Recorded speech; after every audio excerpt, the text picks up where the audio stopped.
ఇంద్రీకరణ శక్తి కూడా పెరుగుతుంది. అంత గొప్పవి సూర్య నమస్కారాలు. కాబట్టి ఆయన జ్ఞానం ఇస్తాడు, హంస అని కీర్తింపబడతాడు. అందుకే ఉదయకాలమునందు బ్రహ్మస్వరూపంగా, మధ్యాహ్నకాలమునందు మహేశ్వర స్వరూపంగా, సాయంకాలంలో కేవలము విష్ణు స్వరూపంగా, బ్రహ్మ విష్ణు మహేశ్వరులుగా ఒకే మూర్తి 3 కాలముల యందు ఉపాసన చెయ్యబడేటటువంటి వాడు ఎవరు అంటే సూర్యనారాయణమూర్తి. అందుకే ఈ మాంస చక్షువునకు గోచరమయ్యేటటువంటి పరబ్రహ్మస్వరూపం ఏది అంటే సూర్యబింబమే.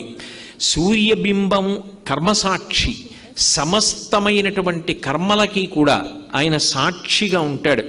మనం ఏం చేస్తున్నాము అనేటటువంటి ప్రతి పనిని పరమాత్మ స్వరూపంగా తెలుసుకుంటూ ఉంటాడు.